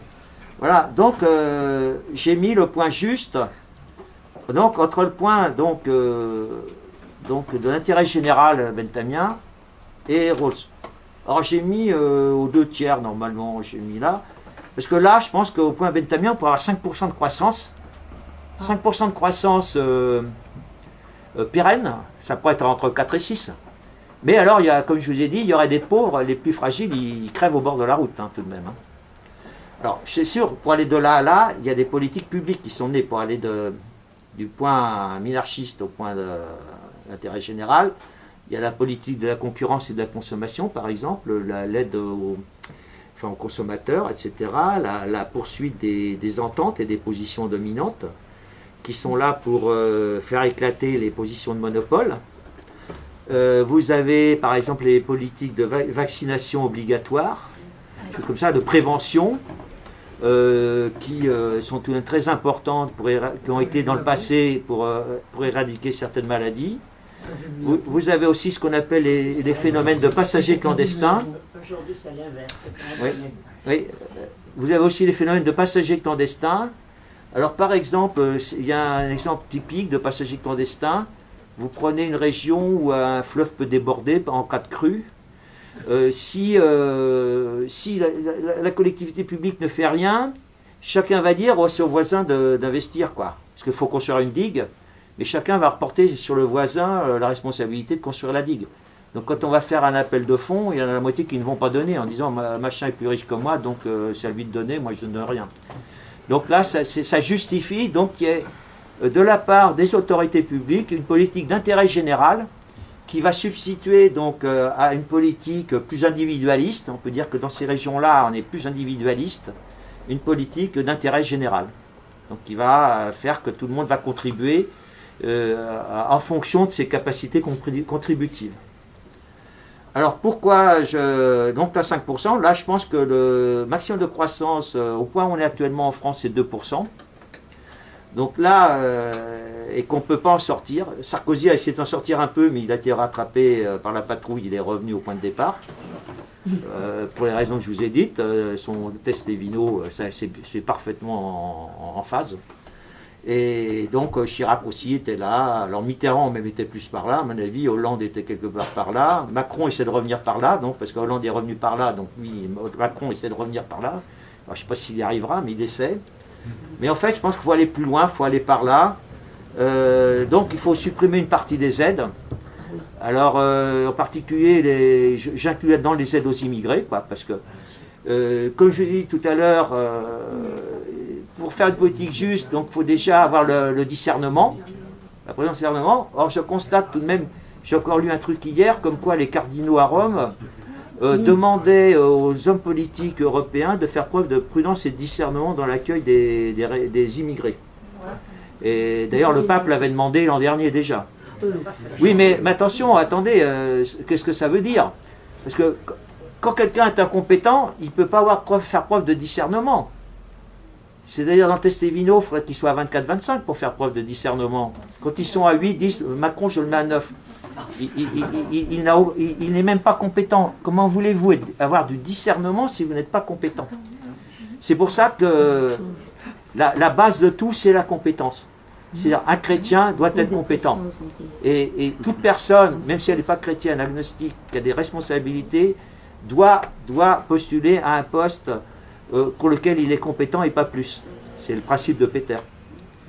Et par exemple, j'ai même mis une règle. Par exemple, pour être président de la République, j'ai mis 22 dans le test, Premier ministre 19, ministre 16, ministre délégué 13, et puis secrétaire d'État 10. Et encore, je suis gentil, parce qu'à 10, c'est pas vraiment des bons, quoi. Je suis vraiment trop gentil. Mais enfin, dans le cadre de mon mouvement, ça serait plutôt 15 que 10. Hein. Je vous le dis tout de suite. Comment on fait pour les trouver? Ah, bah c'est ça le problème, je les cherche. Il faut les chercher. donc voilà, donc le point de la justice redistributive, c'est là que j'assimile au bien commun. C'est-à-dire que l'Église parle en permanence de bien commun, mais j'ai encore trouvé personne qui m'ait défini la notion de bien commun. C'est-à-dire, il y a 2 ans, il y a le prix Nobel d'économie français à Jean Tirole, X Pont, a écrit un livre sur le bien commun. Et bien sur les 500 pages, je l'ai acheté, j'ai pas réussi à trouver une définition du bien commun.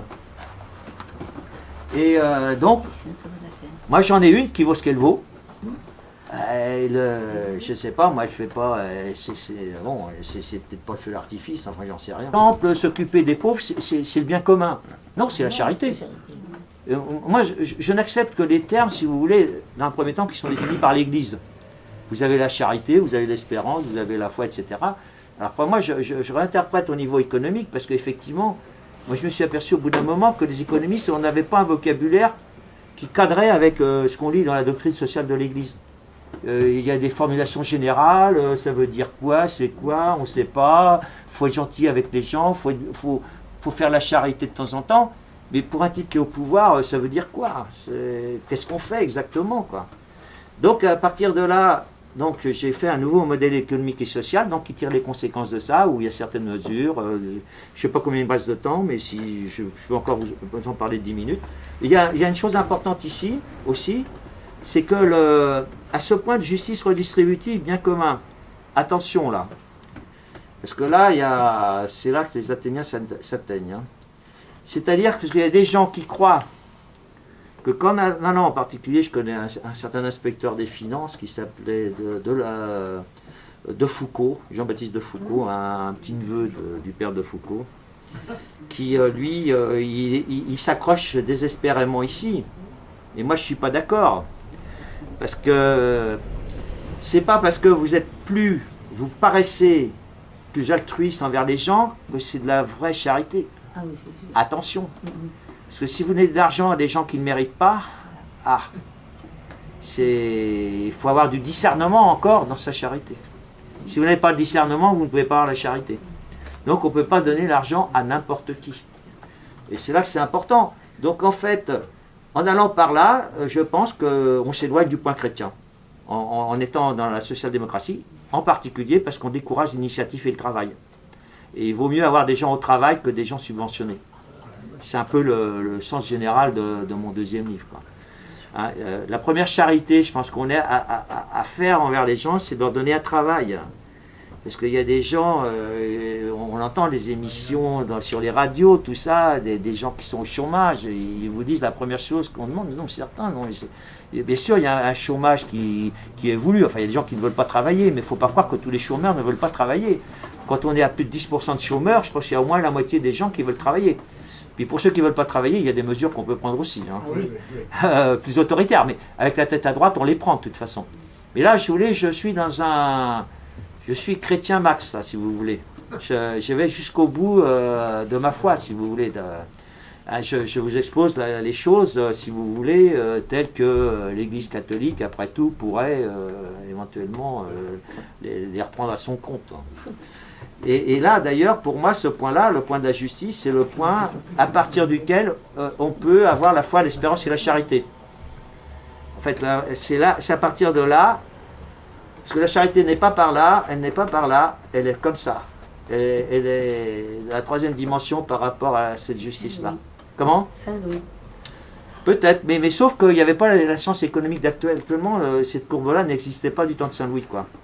C'est un peu ça le problème. Mais ça revient au même, hein, si vous voulez. Mais voilà. Mais maintenant qu'on a ça, après tout, pourquoi pas ne pas s'en priver? Pourquoi s'en priver? Pourquoi ne pas s'en servir? Et à ce moment-là, vous êtes là peuvent naître la foi, l'espérance et la charité. Et c'est le point, là c'était un évangile il n'y a pas longtemps, c'est la réalisation, si notre société, on arrive à mettre tout le monde là, c'est la réalisation de la prophétie du Christ qui a dit « Quand j'aurai été élevé de terre, j'attirerai tout à moi ». Et c'est à ce point-là que cette prophétie peut se réaliser. Parce que la justice prévaut toujours avant la charité. J'en ai parlé à un prêtre, docteur en économie, il m'a approuvé. C'est la charité sans justice n'est pas la charité. Je vous prends l'exemple, par exemple, d'un chef d'entreprise qui va dans un téléthon, etc., qui signe devant les caméras un chèque de 10 000 euros, 100 000 euros, et qui massacre ses employés le reste du temps, qui n'est pas juste envers ses employés. Je doute que ce soit un très bon chrétien, hein. C'est de l'argent volé à ses employés, alors c'est pas de la charité. Donc la justice doit toujours prévaloir par rapport à la charité. Ça c'est... Moi je préfère avoir une société qui est seulement là, plutôt qu'avoir des faux charitables, quoi, hein, dans un sens ou dans l'autre. Après, alors d'ailleurs, en allant de là à là, ça augmente la croissance, parce que là vous voyez... Ça, c'était la possibilité, ça c'est les possibilités à l'instant T c'est la production nationale brute, en fait. Suivant les différents points où vous êtes, là vous avez aujourd'hui, la production est là, si vous êtes dans Bentamien, vous êtes là, etc. Alors, si vous êtes au point R, avec 2% de croissance, l'année prochaine, vous aurez cette courbe-là. Donc tout le monde va en profiter. En fait, ce n'est pas égal suivant toutes les couches de la population. Enfin, globalement, ça va être 2% en moyenne par rapport à ça. Quand on va par là, vous voyez, ça augmente. L'utilité, c'est fonction du revenu, en fait, grosso modo, quoi, globalement. Hein. On a beau dire, c'est tout de même comme ça que ça se passe. Et si vous êtes au point chrétien, eh ben, vous allez faire 2 points de plus, vous êtes à 4%. Moi, je pense qu'on peut faire 4% de manière pérenne au point chrétien. Et à ce moment-là, vous êtes la courbe verte, qui est 4% de plus que la bleue. Et on est 2%. Et à ce moment-là, les riches, les chrétiens riches qui sont par là, parce qu'il y en a, voilà, qui ont des héritages, enfin, qui ont des cadres de cadres supérieurs et dirigeants, ils auront plus d'argent pour pratiquer la charité. Donc si vous voulez, cette charité publique que vous ne faites pas parce que vous allez moins redistribuer en passant de là à là, c'est récupéré en plus parce que les chrétiens qui sont là, enfin et tous les altruistes, parce que comme je vous ai dit, il n'y a pas que les chrétiens qui sont altruistes, puisque dès que vous sortez de la tempérance, donc vous commencez à être altruiste, et ben ils auront plus d'argent pour mettre dans les œuvres. Et je pense qu'en fin de compte, au bout d'un certain nombre d'années, eh ben, la situation globale va s'améliorer. Voilà, parce qu'il faut toujours tenir compte, donc cet aspect, c'est pour ça que c'est le croisement de la courbe et du Testevino, parce qu'il faut toujours tenir compte du fait que quand vous allégez, parce qu'il y a aussi une loi économique de base qui pour un étudiant en sciences économiques, c'est en première année, c'est que quand plus vous montez dans l'échelle des revenus, plus la proportion marginale à épargner est importante. Mais ça, c'est une loi de base. Hein, c'est le pourcentage d'épargne est le plus élevé, donc qui sert à l'investissement tout de même, il ne faut pas l'oublier. Et à ce moment-là, moi je propose par exemple une baisse du dernier échelon de l'IRPP. C'est maintenant, je ne sais pas combien, 47, 48%, truc comme ça. 45, hein, puis il y en a un 41 derrière. Alors je propose de les ramener à 40 ou 35. Je ne veux pas non plus supprimer la progressivité de l'impôt, mais il faut arriver, si vous voulez, tout de même à faire en sorte d'arriver là. Alors il y a aussi une autre mesure phare dans mon programme, c'est augmenter la différence de revenus entre ceux qui travaillent et ceux qui ne travaillent pas. Alors ça, à ceux qui ne travaillent pas, je parle des chômeurs là. Alors c'est là que je réponds un peu à une objection. C'est-à-dire qu'en Angleterre, par exemple, mais aussi en Allemagne, avec les lois Hartz, et en Angleterre, c'était du temps à la fin de la fin de Thatcher et Major, ils ont décidé justement de diminuer les allocations chômage.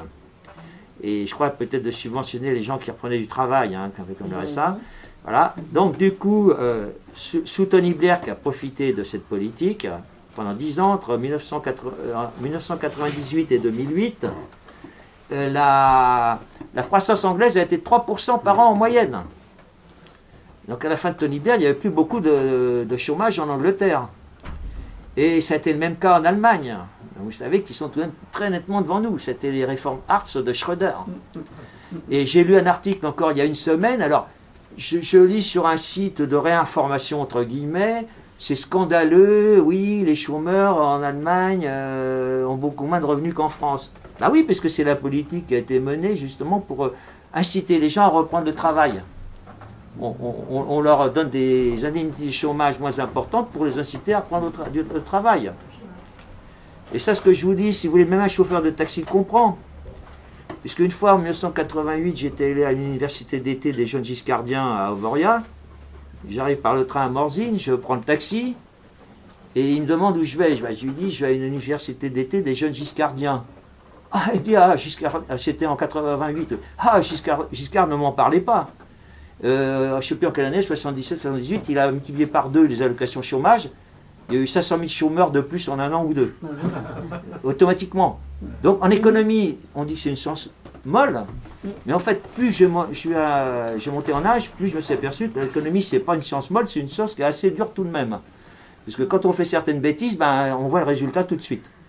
Et là, les allocations chômage, bien sûr, il ne faut pas les laisser crever de faim non plus. Mais disons, il faut...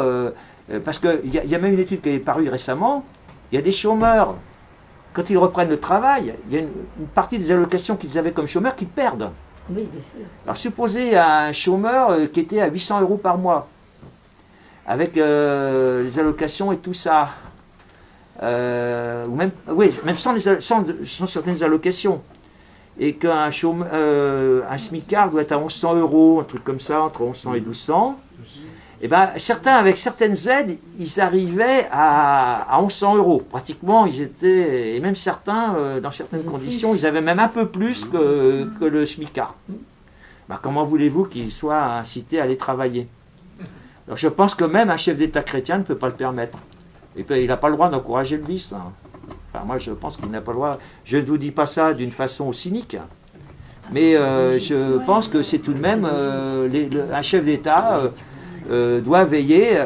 Alors évidemment, il ne s'agit pas non plus de supprimer le SMIC et tout ça. Je conserve, je vous dis, les aides envers les plus défavorisés, vers les handicapés, etc. Parce que la charité privée, certes, je fais confiance aux chrétiens et même à des non-chrétiens, aux altruistes, mais je ne suis pas sûr, tant que je ne suis pas sûr que la charité privée pourra venir au secours de tous les malheureux, je préfère garder un filet de sécurité. C'est-à-dire que si j'étais sûr que la charité fonctionne, je serais au point B, évidemment, pour avoir 5% de croissance par an. Mais comme je ne suis pas sûr que la charité suppléera la suppression des aides, eh ben je garde tout de même une partie des aides, je vous dis, envers les 15% les plus défavorisés, les handicapés et les accidentés et tout ça. Quoi. Voilà. Ce qui, évidemment, ça me perd un point de croissance par an. Mais si je fais 4% au lieu de 5%, je sais pourquoi. C'est parce que je veux aider ces gens-là. Parce que si je ne les aide pas, ils meurent. Je veux dire, personne ne s'occupera d'eux, ils mourront. La plupart mourront, ils resteront, ils vivront dans des conditions atroces. Donc je garde tout de même une part de redistribution. Et donc une grande leçon également de mes deux bouquins, finalement, c'est ce que j'appelle le grand paradoxe de l'économie. Alors là, c'est que même pour arriver à cette politique-là, donc qui est de centre-gauche, parce que tout ça, c'est des politiques de droite, tout ça, c'est des politiques de gauche. Là, évidemment, on est encore au centre-gauche, tout de même, hein, comme politique. Eh bien, il faut être très, très à droite, donc dans la case R100 du test. Parce que si Sarkozy veut faire cette politique-là, il n'y arrivera jamais. Il a essayé, il est arrivé là, déjà, il s'est fait ramasser. Donc, parce qu'il y a une question de rapidité après. Dans le test, à partir d'un certain moment, il y a la rapidité. Et donc, il faut être à 21, 22 dans le test pour faire les mesures. Quand vous êtes élu, vous avez 3 mois pour réussir. Donc, il faut y aller plein tube, quoi. Parce que là, je vous parle de l'économie, mais il y aura aussi la réforme de la justice, l'enseignement, la police, la gendarmerie, la sécurité, l'armée. Je n'en parle pas, enfin, j'en parle dans mes bouquins, quoi, tout ça. Hein. Et là, c'est qu'une toute petite, c'est un quart de mon deuxième bouquin et la moitié de mon premier, hein, c'est tout. Voilà, donc c'est une présentation globale. Alors, je vais voir si j'oublie des choses. Oui, alors, donc, il y a aussi ce que j'appelle le spectre de compétences. Alors, évidemment, parmi les gens qui sont ici, ils vont se dire, oui, mais moi, qu'est-ce que je peux faire là-dedans? Alors, effectivement, il y a des gens qui ont la vocation politique, d'autres qui ne l'ont pas. Mais si vous êtes ici, c'est que vous y intéressez un peu, parce que si vous venez à ce genre de conférence, bon, c'est vrai que le sujet n'est pas toujours politique, mais enfin, même quand on fait de la morale, ou qu'on parle de faits de société, sur l'avortement, le mariage homosexuel, etc., on est toujours tout de même dans la politique. Donc ça montre que vous y intéressez. Et je pense que les gens qui s'intéressent à la politique doivent s'engager donc pour bâtir cet État juste et efficace. Voilà, et bon, il suffit d'avoir 1% de son temps, c'est-à-dire, même 1%, c'est-à-dire si vous travaillez 50 heures par semaine, ça vous fait une demi-heure par semaine à faire de la politique. C'est pas énorme non plus. Et, alors, il y a aussi une autre chose dont je ne vous ai pas parlé, je vous en parle tout de même brièvement. Quand je parle de travail, il y a 2 sortes de travail. Il y a le travail que j'appelle originel et le travail protocolaire. Alors, le travail protocolaire, c'est ce que Marx appelait le travail aliéné. Et, mais moi, bon, aliéné, c'est connoté. Moi, je ne suis pas marxiste, donc je n'emploie pas le mot aliéné. Puis en plus, ça a une connotation, bon, enfin, c'est pas terrible tout de même, quoi. Ça voudrait dire que les travailleurs sont un peu fous, éventuellement, ça pourrait être mal compris. J'essaie d'éviter le vocabulaire, ce qu'on appelait au ministère, j'ai appris ça au ministère, le vocabulaire connoté. On appelle ça le vocabulaire connoté, c'est-à-dire qui, pour une explication scientifique, a des côtés trop connotés idéologiquement et politiquement. Donc on essaie d'utiliser un vocabulaire non connoté. Et en parlant de travail protocolaire, je pense que j'utilise un vocabulaire non connoté. Et protocolaire, c'est l'ouvrier qui est à la chaîne et qui on lui a dit tu vas visser le boulon à raison de, vous savez comme dans Charlot, 60 boulons à la minute, quoi, clac, clac, enfin 30 boulons à la minute, ça c'est le travail protocolaire. Et vous avez le travail, ce que j'appelle originel, ça c'est le cadre qui organise le travail, qui dit à machin tu vas faire ci, tu vas faire ça, le chercheur, etc. Et donc là, donc les gens qui sont dans le caser sans tout ça, donc ils sont dans le travail originel, quoi, parce que j'ai établi également des équivalences en temps de travail par semaine. Par exemple, à 24 dans le test Evino, c'est tout de même 45 heures de travail originel. Plus éventuellement le travail qu'il peut faire chez lui s'il lave la vaisselle en rentrant chez lui. Qui là est dans le travail protocolaire tout de même, que j'ai mis dans le travail protocolaire. Et à combien, mettons, à 40 dans le test, c'est-à-dire les grands patrons, ils arrivent à 75 heures par semaine. C'est-à-dire c'est des types qui vont à la vitesse, donc qui sont ce que j'appelle les hyper rapides, à la vitesse, pas de la lumière, mais enfin voilà, qui passent leur journée à régler des problèmes extrêmement pointus toute la journée, quoi. Un type qui sort des 20 premiers de Polytechnique, qui passe toute sa journée à régler des problèmes hyper pointus, quoi. Et ça, si vous voulez, évidemment, c'est pas le même boulot. Mais pour les gens qui veulent s'engager dans la politique, ça peut être un travail originel, c'est-à-dire participer au programme. Et puis il y a aussi le travail protocolaire, qui est aussi de distribuer des tracts, de coller des affiches, et puis de tenir les bureaux de vote. Ce que j'ai fait pendant des années d'ailleurs, pour pas grand-chose, mais enfin je l'ai fait tout de même, quoi. Voilà. Alors, donc, la notion de justice. Alors, donc,